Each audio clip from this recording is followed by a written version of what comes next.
আসসালামু আলাইকুম। 18 বাংলা সংবাদে সবাইকে স্বাগত জানাচ্ছি। আমি ভাবনা আহমেদ। শুরুতেই বিআরবি কেবলস সংবাদ শিরোনাম। ধর্ষণ মামলার বিচার 90 দিনের মধ্যে শেষ করতে শিগগিরই আইন সংশোধন করা হবে জানালেন আইন উপদেষ্টা। জামিন পাবেন না আসামিরা।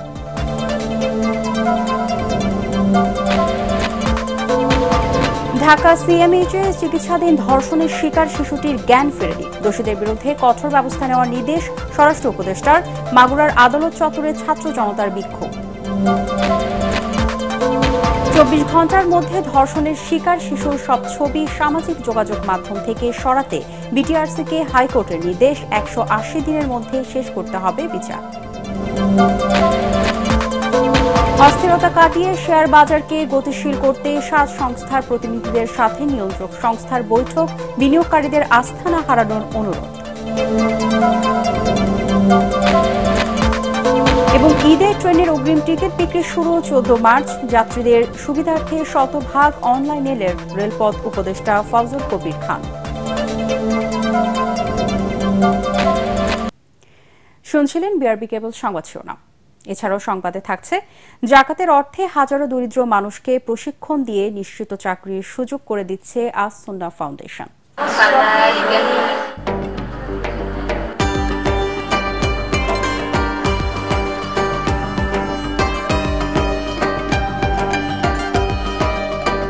আসলে টাকার অভাবে যতটা না গরিব, তার চাইতে বেশি দক্ষতা এবং প্রশিক্ষণের অভাবে তিনি গরিব।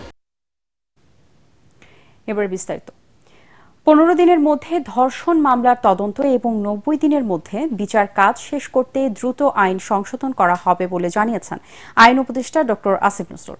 মন্ত্রণালয়ে এক ব্রিফিংয়ে তিনি জানান, ধর্ষণ মামলায় যেন আসামি জামিন না পায় সে বিষয়েও নির্দেশনা থাকবে সংশোধিত আইনে। ব্রিফিংয়ে স্বরাষ্ট্র উপদেষ্টা বলেন, নারী নির্যাতন বন্ধে কঠোর অবস্থানে সরকার। অতীতের সকল ধর্ষণ মামলার তদন্ত প্রতিবেদন দাখিল করতে পুলিশকে নির্দেশ দেওয়া হয়েছে বলেও জানান তিনি। আর জানাচ্ছেন ইয়াসিন রানা। কোনো নিষিদ্ধ ঘোষিত সংগঠনকে দেশের চলমান আইন শৃঙ্খলা পরিস্থিতির অবনতি এবং নারীদের যৌন হয়রানি রোধ ও ধর্ষণ প্রতিরোধে প্রধান উপদেষ্টা ডক্টর মোহাম্মদ ইউনূসের সাথে বৈঠক করেন উপদেষ্টারা। এরপর সচিবালয়ে আইন মন্ত্রণালয়ে ব্রিফিং করেন আইন, স্বরাষ্ট্র ও তথ্য উপদেষ্টা। এ সময় চলমান আইন শৃঙ্খলা পরিস্থিতি ঠিক রাখতে নিষিদ্ধ সংগঠনের কার্যক্রম চালাতে না দেয়া ও মব জাস্টিসের বিরুদ্ধে ব্যবস্থা নিতে সরকারের কঠোর অবস্থানের কথা জানান উপদেষ্টারা। যতগুলো জটিলতা এই সোসাইটিতে তৈরি হয়েছে, যে অস্থিরতা এবং নৈরাজ্য, আমরা এইসব বিষয়ে এখন থেকে জিরো টলারেন্স ভূমিকায় অবতীর্ণ হব। এটা আমাদের আজকের মিটিং থেকে এটা আমাদের অবস্থান ব্যক্ত করতে চাই, জনগণকে জানাতে চাই যে যেখানেই মব জাস্টিস পরিস্থিতি হবে, সে যেই হন না কেন, যেই ধর্মের, যেই লিঙ্গের, যেই বর্ণেরই হন না কেন, যেই জাতিরই হন না কেন, আমরা এখন থেকে কঠোর ভূমিকায় অবতীর্ণ হব। স্বরাষ্ট্র উপদেষ্টা জাহাঙ্গীর আলম বলেন, ধর্ষকদের সর্বোচ্চ শাস্তি নিশ্চিতে কঠোর অবস্থানে সরকার। আইন শৃঙ্খলা রক্ষার বাহিনীকে ধর্ষণ সহ সকল ধরনের নারী ও শিশু নির্যাতনের বিরুদ্ধে কঠোর অবস্থান নেয়ার নির্দেশ দিয়েছি। সম্প্রতি ঘটে যাওয়া ধর্ষণের ঘটনাগুলির সঙ্গে জড়িত অপরাধীদের বিচার নিশ্চিত করা হবে এবং কঠোর শাস্তির আওতায় আনা হবে। এ যাবৎ নারীদের প্রতি যত সহিংসতা হয়েছে সেগুলির তালিকা করে দ্রুত তদন্ত সম্পূর্ণপূর্বক আদালতে প্রতিবেদন দাখিলের নির্দেশ দিয়েছি। নারীরা নির্ভয়ে নির্বিঘ্নে ঘরে বাইরে দায়িত্ব পালন করবে। ধর্ষণ, নারীদের যৌন হয়রানি ও নিরাপত্তা নিয়ে সরকার বেশ উদ্বিগ্ন জানিয়ে আইন উপদেষ্টা আসিফ নজরুল বলেন, ধর্ষকদের সর্বোচ্চ শাস্তি নিশ্চিতে আইন সংশোধন করা হবে দ্রুত। যেই সংশোধনী আনবো সেখানে আমরা বলবো তদন্তকারী অফিসার যাকে নির্দিষ্ট করা হয়েছে তাকেই তদন্ত কাজ সম্পন্ন করতে হবে নির্দিষ্ট সময়ের মধ্যে। তদন্তকারী অফিসার পরিবর্তন করা যাবে না। এবং এই যে তদন্তের সময়, সেটাও আমরা অর্ধেক করে দিচ্ছি। আগে ছিল 30 দিন, এখন আমরা 15 দিন করে দিচ্ছি। বিচারের জন্য আগে সময় ছিল যেটা, সেটাও আমরা অর্ধেক করে দিচ্ছি। 90 দিনের মধ্যে ধর্ষণের মামলায় 90 দিনের মধ্যে বিচার করতে হবে। ধর্ষণের মামলা 15 দিনের মধ্যে তদন্ত কাজ শেষ করতে হবে। এবং ধর্ষণের মামলা যদি 90 দিনের মধ্যে বিচার সম্পন্ন নাও হয়, এই অজুহাতে কাউকে জামিন দেওয়া যাবে না। বিচারের জন্য কিছু ক্ষেত্রে ডিএনএ রিপোর্টের জন্য কালক্ষেপণ না করে মেডিকেল রিপোর্টের ভিত্তিতে বিচারের ব্যবস্থা করার বিষয়েও আইনের সংশোধনীতে রাখা হবে বলে জানান আইন উপদেষ্টা আসিফ নজরুল। ইয়াসিন রানা, এটিএন বাংলা, ঢাকা। 3 দিনেও জ্ঞান ফেরেনি মাগুরায় ধর্ষণের শিকার 8 বছরের শিশুটির। আশঙ্কাজনক অবস্থায় চিকিৎসা চলছে ঢাকা সিএমএইচএস। কৃত্রিমভাবে তার শ্বাস নেওয়ার ব্যবস্থা করেছেন চিকিৎসকরা। হাসপাতালে গিয়ে শিশুটির খোঁজ খবর নিয়ে সর্বোচ্চ চিকিৎসার নির্দেশ দেন স্বরাষ্ট্র উপদেষ্টা। জানান, ধর্ষণকারীদের বিরুদ্ধে কঠোর ব্যবস্থা নেবে সরকার। এদিকে ধর্ষণ মামলায় 4 আসামির ফাঁসির দাবিতে মাগুরার আদালত চত্বরে প্রতিবাদ কর্মসূচি পালন করেন ছাত্র জনতা। মাগুরার প্রতিনিধি সুজন মাহমুদকে সাথে নিয়ে রিপোর্ট করছেন মাহবুব কবির চপল। স্বজনদের ভালোবাসায় যে শিশুটির আনন্দে দিন কাটানোর কথা, তাদের হাতেই পাশবিক নির্যাতনের শিকার হয়ে জীবন মৃত্যুর সন্ধিক্ষণে সে। অবস্থার অবনতি হওয়ায় ঢাকা মেডিকেল থেকে তাকে নেওয়া হয়েছে সিএমএইচে। শিশুটিকে দেখতে হাসপাতালে যান স্বরাষ্ট্র উপদেষ্টা। 8 বছরের শিশু আসিয়াকে নিবিড় পর্যবেক্ষণে রেখেছেন চিকিৎসকরা। সর্বোচ্চ ব্যবস্থা নিতে হাসপাতাল কর্তৃপক্ষকে নির্দেশ দিয়েছেন স্বরাষ্ট্র উপদেষ্টা। তিনি জানান, ধর্ষকদের বিরুদ্ধে কঠোর ব্যবস্থা নেওয়া হবে। ধর্ষণের অভিযোগে শিশুটির বোনের স্বামী, শ্বশুর, দেবর ও শাশুড়িকে গ্রেফতার করেছে পুলিশ। তারা সবাই এই অপকর্মে জড়িত বলে জানায় পরিবার। আমার মেয়ের সাথে যে অনৈতিক ঘটনা ঘটেছে এর শাস্তি চাই। কতটুকু বাচ্চা যে কিভাবে এরকম অত্যাচার করেছে হয়তো আপনারা দেখতেছেন, কিন্তু পুরোটা তো দেখেন নেই যে তার কত বিক্ষত যে কতগুলো বেলাডে আঘাত করেছে।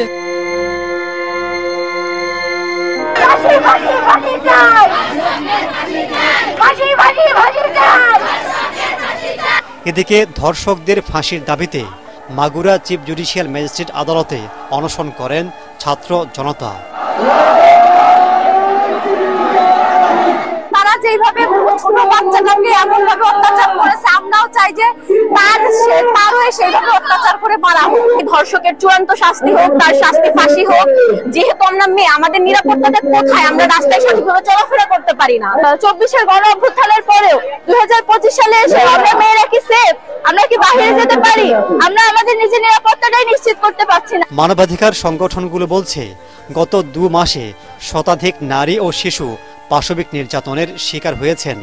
আইন শৃঙ্খলার দুর্বলতার কারণেই এমনটা ঘটছে বলে মনে করছেন মানবাধিকার কর্মীরা।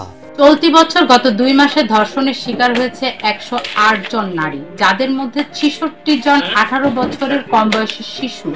যদিও বাংলাদেশে শিশু ও নারী নির্যাতন প্রতিরোধে কঠোর আইন রয়েছে, তবে এগুলোর যথাযথ প্রয়োগ না হওয়ার কারণে অপরাধীরা সহজেই পার পেয়ে যায়। আইনের সঠিক প্রয়োগ নেই এবং ধর্মান্ধতার যে সংখ্যা ধীরে ধীরে বাড়ছে, এই কারণেই কিন্তু নারীদের প্রতি নির্যাতনের ঘটনা প্রতি মিনিটে বেড়ে চলেছে। এই অবস্থায় নারীদের নিরাপত্তা নিশ্চিতের দাবি জোরালো হচ্ছে। মাহবুব কবির চপল, এটিএন বাংলা, ঢাকা। ধর্ষণের সর্বোচ্চ শাস্তির দাবিতে বিক্ষোভে উত্তাল রাজধানী সহ পুরো দেশ। ধর্ষকের দৃষ্টান্তমূলক শাস্তি এবং নারীর প্রতি সহিংসতার প্রতিবাদে ঢাকা বিশ্ববিদ্যালয়ের বিভিন্ন বিভাগের শিক্ষক শিক্ষার্থীরা আজ বিক্ষোভ মিছিল ও সমাবেশ করেছেন। ঘটনার প্রতিবাদে দেশের বিভিন্ন স্থানে বিক্ষোভ করে নিরাপদ বাংলাদেশের দাবি জানান ছাত্র জনতা। প্রতিনিধিদের পাঠানো তথ্য ও ছবি নিয়ে জানাচ্ছেন তামান্না জেনিফার।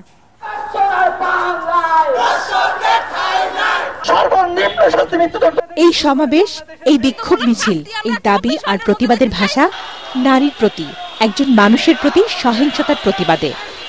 দেশব্যাপী ধর্ষণ, সন্ত্রাস ও বিচারহীনতার সংস্কৃতি চিরতরে নির্মূল করতে এখন ছাত্র, শিক্ষক সহ আপামর জনতা।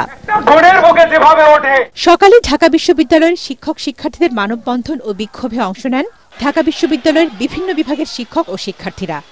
যোগ দেন ঢাকা মেডিকেল কলেজের শিক্ষার্থীরাও। সমাজ ব্যবস্থা এত খারাপ হয়ে গেছে, আমাদের না নেবে কোনো উপায় নাই। ধর্ষকদের দৃষ্টান্তমূলক শাস্তি আমরা 24 ঘন্টার মধ্যে দেখতে চাই।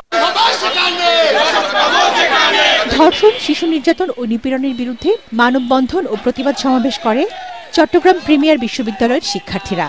তারা বলেন, দেশের বিভিন্ন স্থানে দিনের পর দিন একই ঘটনা ঘটলেও প্রশাসন নিশ্চুপ।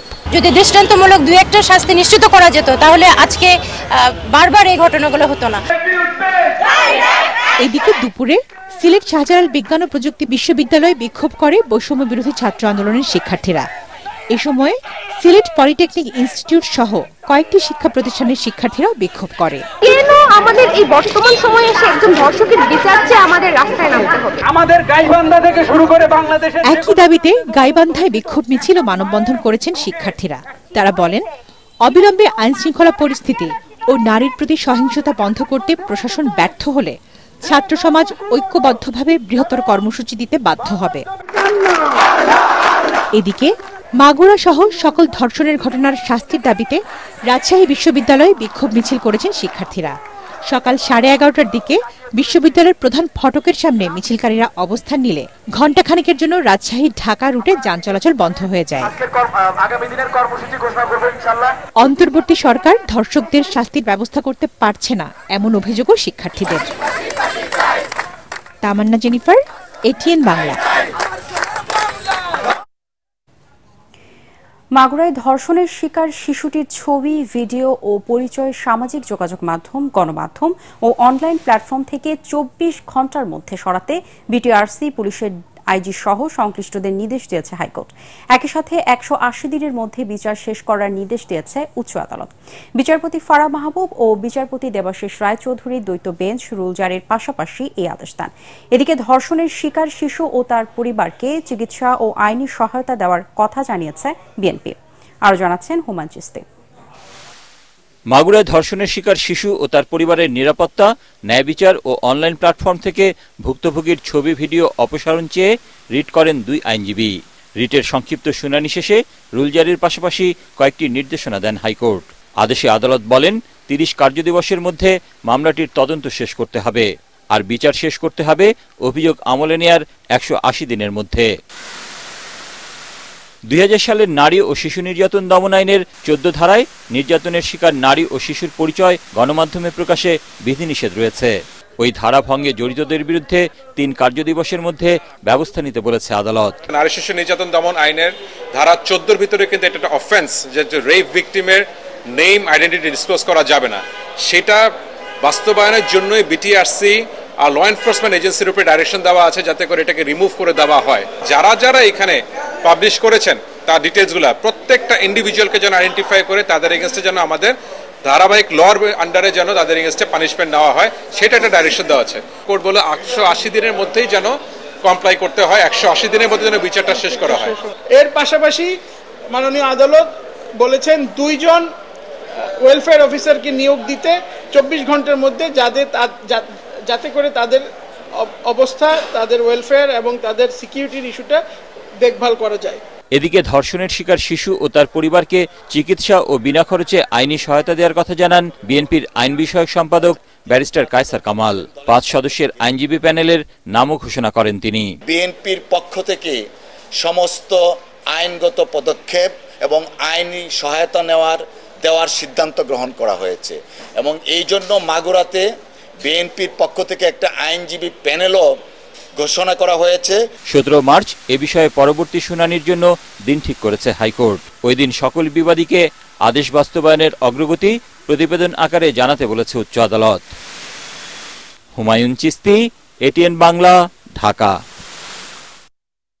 মাগুরার শিশু ধর্ষণের ঘটনা মানবাধিকারের প্রতি ছুরিকাঘাত বলে মন্তব্য করেছেন জামায়াতে ইসলামের আমির ডাক্তার শফিকুর রহমান।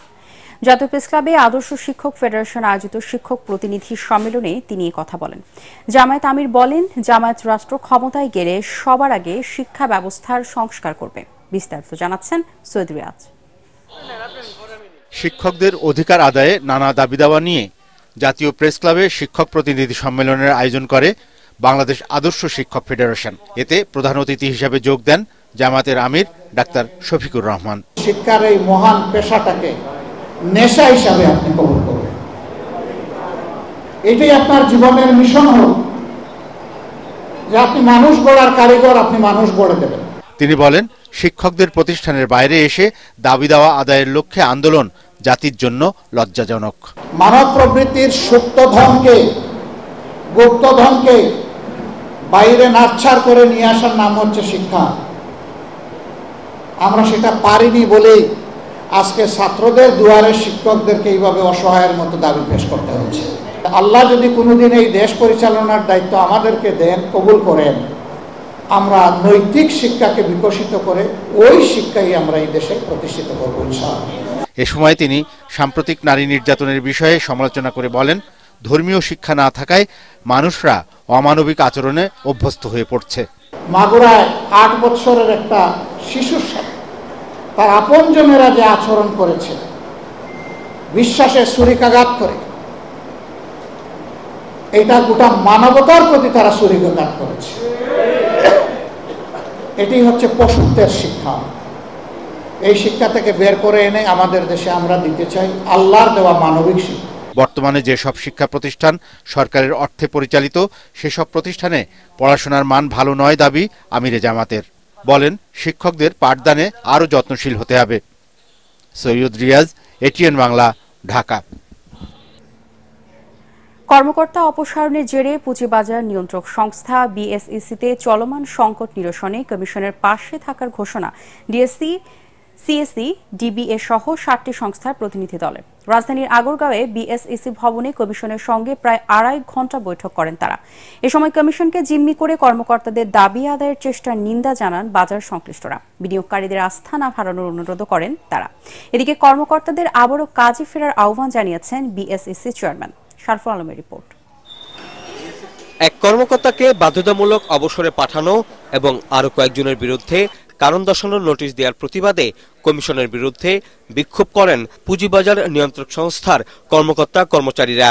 এ নিয়ে 5ই মার্চ কমিশনের বিরুদ্ধে বিক্ষোভ ও 6ই মার্চ কর্মবিরতিও পালন করেন তারা, যার বিরূপ প্রভাব পড়তে শুরু করে দেশের পুঁজিবাজারে। এই পরিস্থিতিতে ডিএসসি, সিএসসি সহ বাজার সংশ্লিষ্ট 7টি সংস্থা কমিশনের সাথে জরুরি বৈঠকে বসেন। প্রায় 2.5 ঘণ্টার বৈঠক শেষে কমিশনের প্রতি পূর্ণ আস্থা ও সমর্থনের কথা জানান ডিএসসি।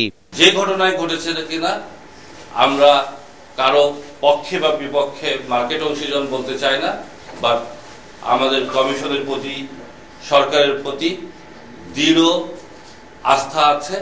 যারা অন্যায়ের সাথে, যারা অতীতে বিভিন্ন অনিয়মের সাথে জড়িত ছিলেন এবং এখনো সেই ধরনের কাজের সাথে যুক্ত হচ্ছেন বা বিভিন্ন ধরনের কার্যক্রমের মাধ্যমে পুঁজিবাজারটাকে দুর্বল করার চেষ্টা করছেন, তাদেরকে এই দেশের যে আইন আছে, বিচার আছে, সেই প্রক্রিয়াটা চলমান থাকবে।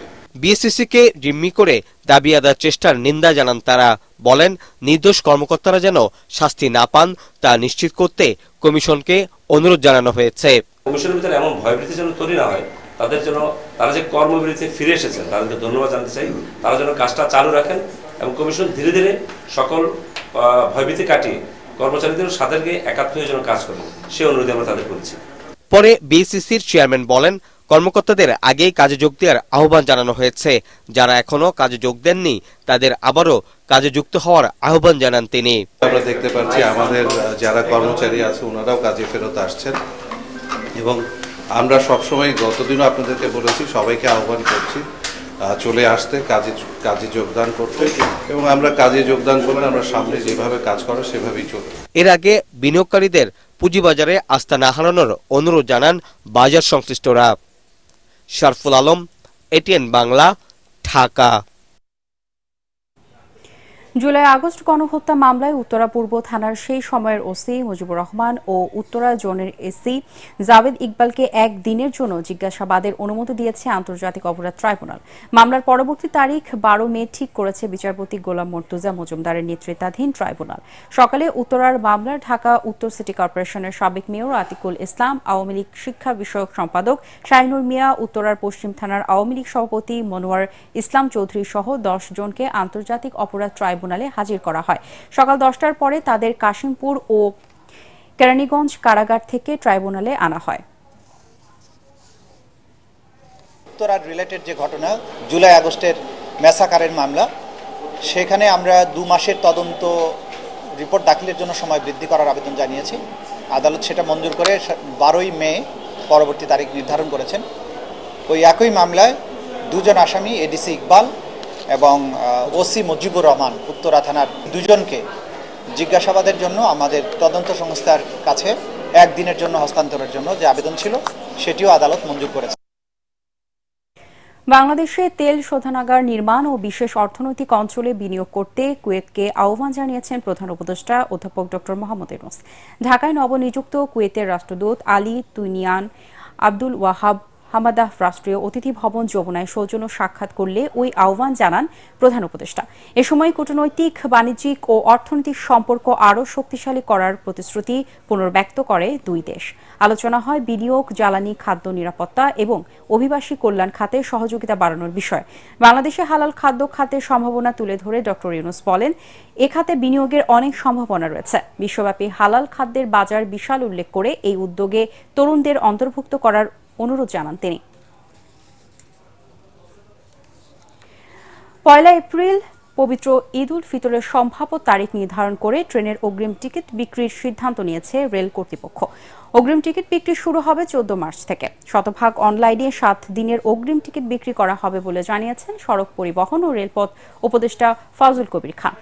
বিকেলে বিদ্যুৎ ভবনে আন্তঃমন্ত্রণালয় বৈঠক শেষে এসব কথা জানান তিনি। উপদেষ্টা বলেন, ঈদযাত্রা নির্বিঘ্ন করতে হালকা যানবাহন চলতে পারবে না মহাসড়কে। সড়ক ও রেলপথে ডাকাতির মতো অনাকাঙ্ক্ষিত ঘটনা এড়াতে হাইওয়ে ও রেলওয়ে পুলিশকে দেওয়া হয়েছে বিশেষ নির্দেশনা। বৈঠকে সড়ক ও রেলপথ মন্ত্রণালয়ের সচিব, পরিবহন মালিক সমিতির প্রতিনিধি, ডিএমপি কমিশনার সহ পুলিশের সংশ্লিষ্ট ইউনিট প্রধানরা উপস্থিত ছিলেন। ঈদের আগে রাস্তার একটা সংস্কার করা, তো এগুলো আইডেন্টিফাই করা হয়েছে এবং এগুলো এই যে 15 রমজানের মধ্যে এগুলো রাস্তাগুলোর যতটা সম্ভব সংস্কার করা হবে। ফুলবাড়িয়া, মহাখালী, সায়দাবাদ এবং গাবতলী এগুলোতে সবগুলোতে সিসিটিভি বসানো হবে এবং ওই যে সদরঘাটও, এবং এগুলোতে এগুলো পুলিশ কন্ট্রোল রুমের সঙ্গে এগুলোকে সংযোগ প্রদান করা হবে। এখন সেগুলোর মাধ্যমে এগুলো পুরোপুরি মনিটরিং করা হবে। র্যাব পুলিশ পরিচয়ে বাসাবাড়ি মার্কেট ও মহাসড়কে ডাকাতি ছিনতাই চক্রের প্রধান বিল্লু মিয়া সহ 4 জনকে গ্রেপ্তার করেছে র্যাব। এ সময় তাদের কাছ থেকে গুলিসহ আগ্নেয়াস্ত্র এবং লুণ্ঠিত সিএনজি অটোরিকশা উদ্ধার করা হয়। রাজধানীর কারওয়ান বাজার মিডিয়া সেন্টারে সংবাদ ব্রিফিংয়ে র্যাব 2 এর অধিনায়ক জানান, ঈদকে সামনে রেখে মোহাম্মদপুর এলাকার সাবেক কাউন্সিলরের ছত্রছায়ায় গড়ে ওঠা কিশোর গ্যাংয়ের সদস্যরা বেপরোয়াভাবে ছিনতাই ও ডাকাতি করলেও তৎপর রয়েছে র্যাব। GM তসলিমের report. গত 5ই আগস্ট পট পরিবর্তনের পর অপরাধের স্বর্গরাজ্য হয়ে ওঠে রাজধানীর মোহাম্মদপুর ও তার আশপাশের এলাকা। দিনে রাতে সমানভাবে সংগঠিত হচ্ছে ডাকাতি, ছিনতাই ও খুনের মতো অপরাধ।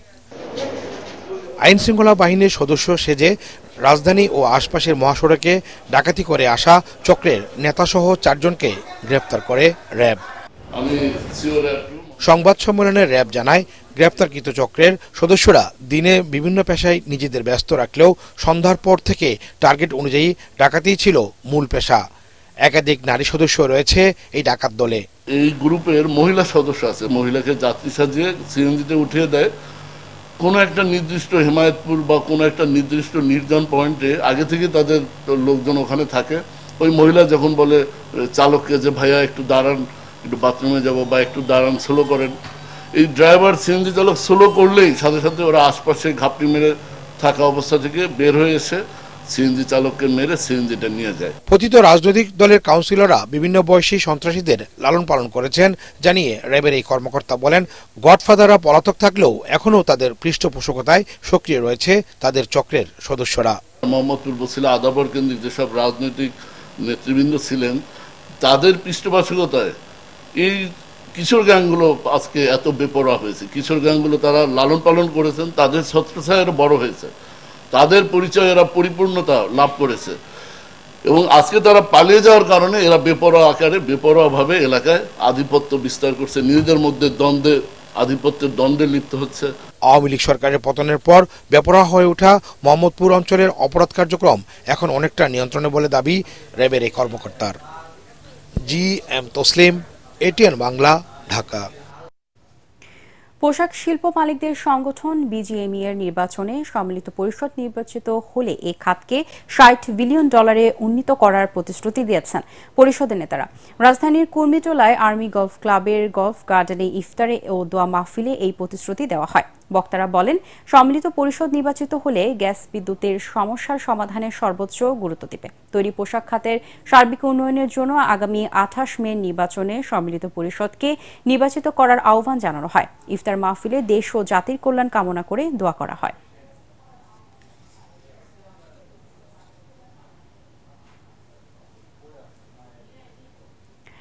জাকাতের অর্থে হাজারো দরিদ্র মানুষকে প্রশিক্ষণ দিয়ে নিশ্চিত চাকরির সুযোগ করে দিচ্ছে আস সুন্নাহ ফাউন্ডেশন। বিভিন্ন মেয়াদের 8টি কোর্সে দক্ষতা বাড়ানোর পাশাপাশি দ্বীনি শিক্ষায় শিক্ষিত করে সৎ মানুষ গড়ে তুলছে সংস্থাটির স্কিল ডেভেলপমেন্ট ইনস্টিটিউট।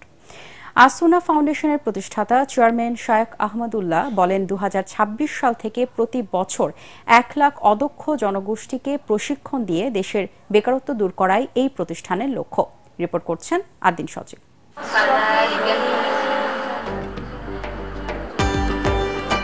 কোরআনের আলোয় আলোকিত হচ্ছেন নারীরা। এই দৃশ্য দেখে দ্বীনি শিক্ষার কোর্স মনে হলেও আসলে এটি কর্মক্ষেত্রে দক্ষতা বাড়ানোর প্রশিক্ষণ। দিন বদলের চেষ্টায় স্মার্ট টেইলারিং এবং ফ্যাশন ডিজাইনিং শিখছেন তারা।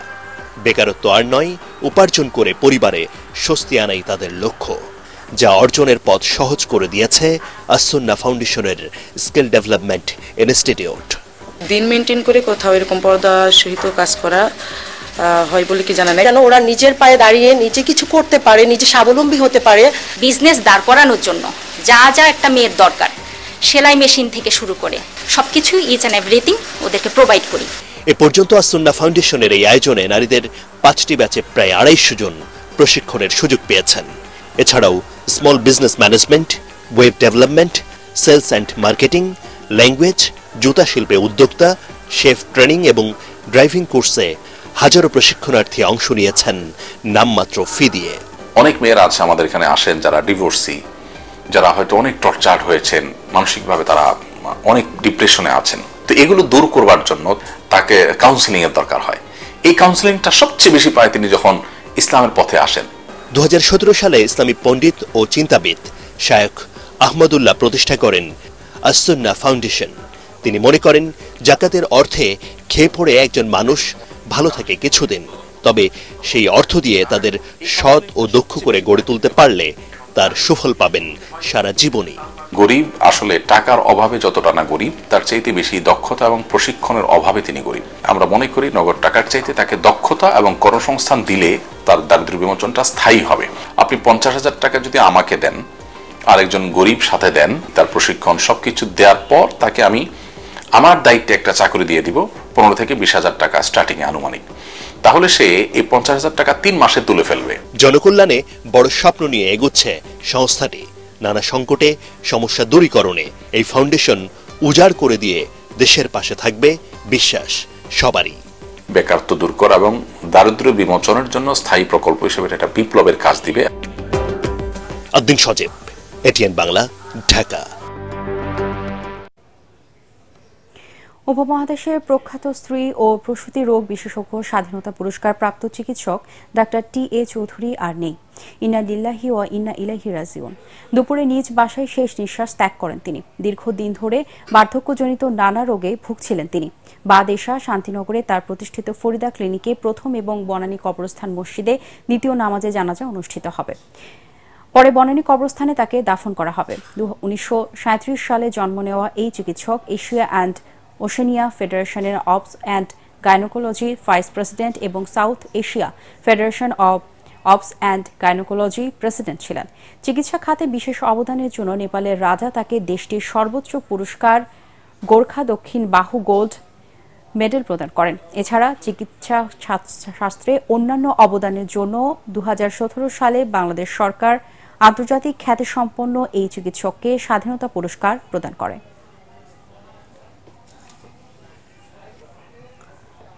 নওগাঁয় দখলমুক্ত করে নতুন করে ইজারা দেওয়া হচ্ছে মহালগুলো। দীর্ঘদিন থেকে এগুলো ক্ষমতার প্রভাব খাটিয়ে ভোগ করত পতিত আওয়ামী লীগ সরকারের সুবিধাভোগী ব্যবসায়ীরা, যার ফলে কোটি কোটি টাকা রাজস্ব হারিয়েছে সরকার। নতুন ইজারায় খুশি প্রকৃত মৎস্যজীবীরা। নওগাঁ প্রতিনিধি রায়হান আলমের পাঠানো রিপোর্ট জানাচ্ছেন জাহিদুল আলম। নওগাঁর নিয়ামতপুর উপজেলার দিঘিপাড়ার এই দিঘিটি বিগত 17 বছর যাবৎ দখলে রেখেছিল সাবেক ক্ষমতাসীনরা। নামমাত্র ইজারায় মাছ চাষ করতেন তারা। এইরকমই জেলার অন্যান্য জলমহলগুলো থেকে বছরের পর বছর প্রকৃত রাজস্ব বঞ্চিত হয়ে আসছে সরকার। তবে পট পরিবর্তনের পর সেগুলো উদ্ধারে তৎপরতা শুরু হয়। এরপর থেকেই প্রকৃত মৎস্যজীবীরা ন্যায্য মূল্যে লিজ পাচ্ছেন এসব জলমহল। মৎস্যজীবীরা ধরলেন এর আগে আমরা পুকুরে পাইতাম না ঠিকভাবে, কিন্তু এখন আমরা পাবো। 2500 পুকুরের ভিতরে আপনার হয়তো বা 200-250 পুকুর লিজ হতো, আর বাদবাকি পুকুরটা অবৈধভাবে খাচ্ছিল সব। আমরা নিজেদের মতো করে এখন পুকুরটা চাষ করতে পারছি। কয়েক মাসে এসব পুকুর দিঘি থেকে বকেয়া ইজারা এবং খাস কালেকশন মিলে রাজস্ব এসেছে কয়েক কোটি টাকা, যাতে শুধু সরকার নয়, সুফল পাচ্ছেন নিবন্ধনভুক্ত মৎস্যজীবীরা। খাস কালেকশন বাবদ 25,23,120 টাকা, সর্বমোট 1,13,75,910 টাকা রাজস্ব আদায় করা হয়। বড় মৎস্যজীবীদের পাশাপাশি ক্ষুদ্র মৎস্য চাষীরাও যেন এই জলমহলগুলোর সুবিধা পান তা নিশ্চিতে নীতিমালা পরিবর্তনের চেষ্টা চলছে বলে জানায় প্রশাসন। নীতিমালাটা একটু সংশোধন করে আমাদের শুধুমাত্র মৎস্যজীবী ছাড়া মৎস্য চাষী যারা তাদেরকে অন্তর্ভুক্ত করা যায়, এই জন্য আমরা সদস্য সরকারের দৃষ্টি আকর্ষণ করেছি। তবে জলমহলের সুবিধা যেন শুধু নিবন্ধিত মৎস্যজীবীদের মধ্যে আটকে না থাকে তা তদারকিতে সংশ্লিষ্টদের নজরদারির আহ্বান সাধারণ মৎস্যজীবীদের। Bureau report, ATN Bangla. পরচুলা তৈরি করে স্বাবলম্বী হয়েছেন ঠাকুরগাঁওয়ের কয়েকশো নারী। এসব নারীকে পথ দেখিয়েছেন কঠোর পরিশ্রমী ও আত্মপ্রত্যয়ী কণিকা বেগম। নিজের সাথে সাথে গ্রামে 3 শতাধিক নারীর উপার্জনের পথও তৈরি করেছেন তিনি। এতে পাল্টে যাচ্ছে গ্রামের দৃশ্যপট। উৎপাদিত পণ্য সরাসরি বিদেশে রপ্তানি করার সুযোগ পাওয়া গেলে এই উদ্যোগ আরও বাড়ানো সম্ভব বলে মনে করেন কণিকা বেগম। ঠাকুরগাঁও থেকে ফিরোজ আমিন সরকারের পাঠানো রিপোর্ট জানাচ্ছেন আনান তাসিনরি।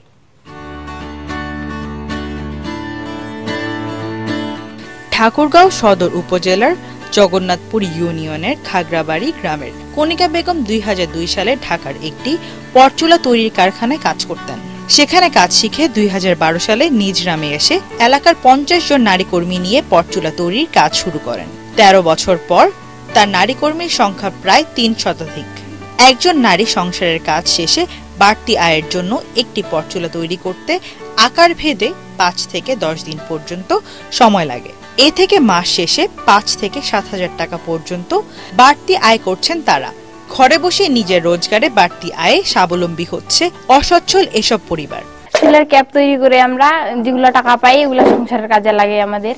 3,000-4,000 টাকা পাই। আমার লেখাপড়ার যা খরচ তা আমি এটা থেকেই পাই।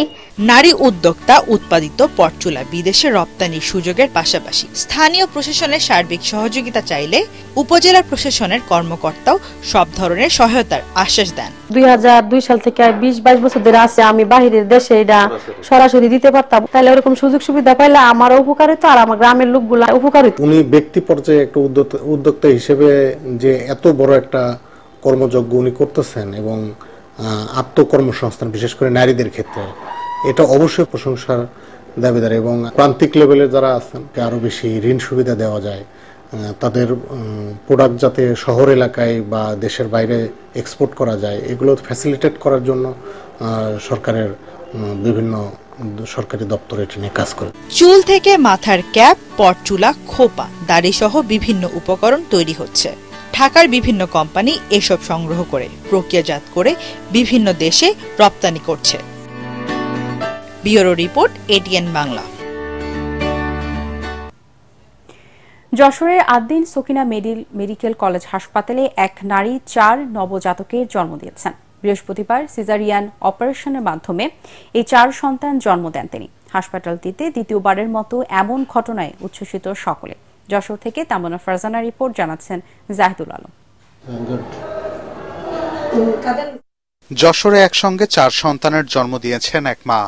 বৃহস্পতিবার যশোর আদ্দিন সকিনা মেডিকেল কলেজ হাসপাতালে সুমাইয়া আক্তার সুইটি 1 ছেলে ও 3 মেয়ে সন্তান প্রসব করেন।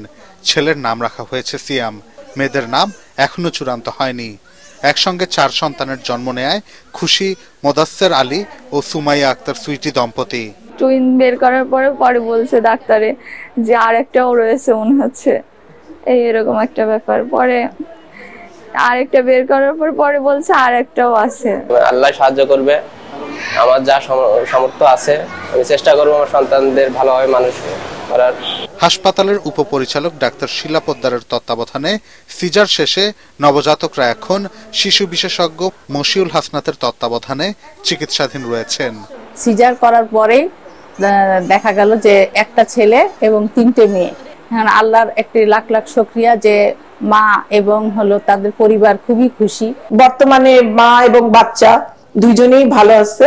এদিকে একসাথে 4 নবজাতকের জন্মের কথা শুনে তাদের দেখতে ভিড় করছেন উৎসাহী অনেকেই।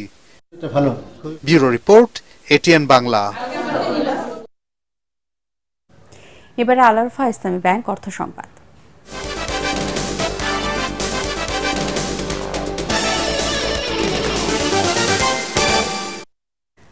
জনপ্রিয় বৈশ্বিক প্রযুক্তি ব্র্যান্ড অপো রাজধানী ঢাকায় এক অনাড়ম্বর আয়োজনের মধ্য দিয়ে আনুষ্ঠানিকভাবে দেশের বাজারে দীর্ঘস্থায়ী অলরাউন্ড পারফরম্যান্সের স্মার্টফোন ওপো A5 Pro উন্মোচন করা হয়েছে। প্রোডাক্ট অ্যাম্বাসেডর হিসেবে এই ডিভাইসের সঙ্গে রয়েছেন দেশের cricket allrounder Mehedi Hasan Miraz. Oppo A5 Pro দেশের প্রথম স্মার্টফোন যেটি আন্তর্জাতিকভাবে সার্টিফিকেশনের পাশাপাশি বুয়েটের টপ রেটেড ওয়াটার রেজিস্ট্যান্স এবং ড্রপ টেস্টে সফলতা দেখেছে। এই স্মার্টফোনে আছে IP69, IP68 এবং IP66 রেটিংস, যা কিনা পানি ও ধুলা থেকে মোবাইলকে সর্বোচ্চ নিরাপত্তা দেয়। এছাড়া ডিভাইসটির ফাইবার গ্লাস লেদার ডিজাইন যেমন দেখতে দৃষ্টিনন্দন, তেমনি এটি যে কোনো প্রতিকূল পরিবেশ যেমন পানি, উচ্চচাপ এবং ধুলাবালি থেকে স্মার্টফোনকে সর্বোচ্চ নিরাপত্তা দেয়।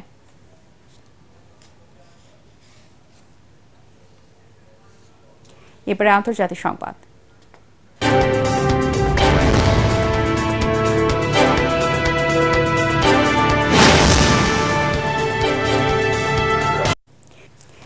পারস্পরিক সহযোগিতা বাড়াতে ইরানের উপকূলে সামরিক মহড়া চালানোর ঘোষণা দিয়েছে ইরান, রাশিয়া এবং চীনের নৌবাহিনী। চলতি সপ্তাহে এই মহড়া অনুষ্ঠিত হবে বলে স্থানীয় সময় রোববার ইরানি সংবাদ মাধ্যমে এ তথ্য জানানো হয়েছে।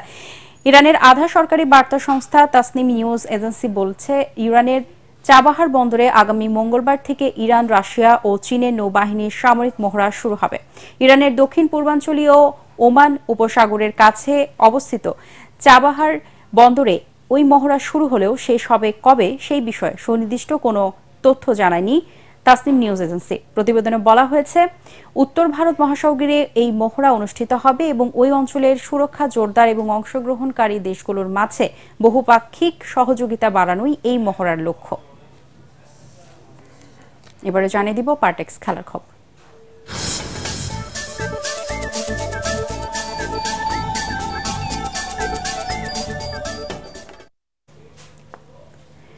দুবাই চ্যাম্পিয়ন্স ট্রফির ফাইনালে নিউজিল্যান্ডের দেওয়া 252 রানের লক্ষ্যে ব্যাট করছে ভারত। এর আগে টস জিতে ব্যাটিংয়ে নেমে উদ্বোধনী জুটিতে 57 রান তোলেন উইল ইয়ং আর রাচিন রবীন্দ্র, কিন্তু ভারতীয় স্পিনারদের ঘূর্ণির সামনে হাত খুলে খেলতে পারেননি কিউইরা।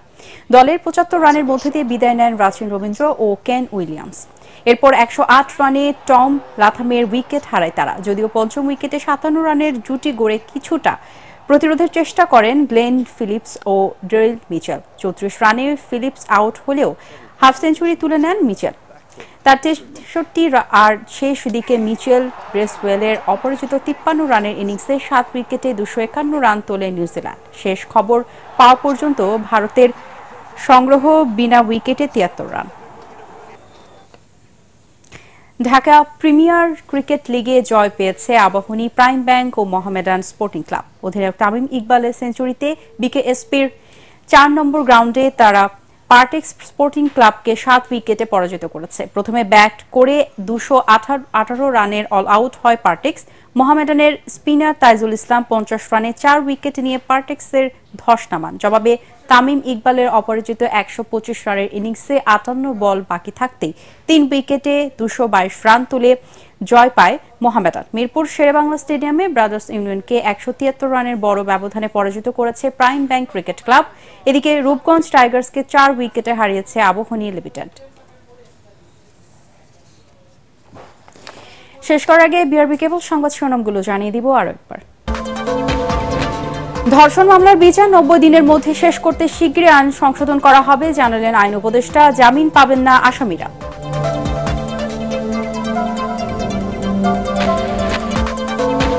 ঢাকা সিএমএইচে চিকিৎসাধীন ধর্ষণের শিকার শিশুটির জ্ঞান ফেরেনি, দোষীদের বিরুদ্ধে কঠোর ব্যবস্থা নেওয়ার নির্দেশ স্বরাষ্ট্র উপদেষ্টার। মাগুরার আদালত চত্বরে ছাত্র জনতার বিক্ষোভ। 24 ঘন্টার মধ্যে ধর্ষণের শিকার শিশুর সব ছবি সামাজিক যোগাযোগ মাধ্যম থেকে সরাতে বিটিআরসিকে হাইকোর্টের নির্দেশ। 180 দিনের মধ্যে শেষ করতে হবে বিচার। অস্থিরতা কাটিয়ে শেয়ার বাজারকে গতিশীল করতে 7 সংস্থার প্রতিনিধিদের সাথে নিয়ন্ত্রণ সংস্থার বৈঠক। বিনিয়োগকারীদের আস্থা না হারানোর অনুরোধ।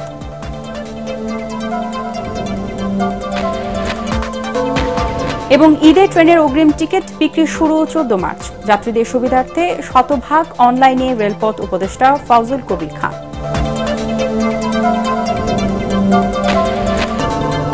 পরবর্তী সংবাদ দেখার আমন্ত্রণ জানিয়ে এখনকার মতো শেষ করছি এটিএন বাংলার সংবাদ। ইউটিউবে দেখতে ব্রাউজ করুন youtube/ATN বাংলা নিউজ। ধন্যবাদ সবাইকে।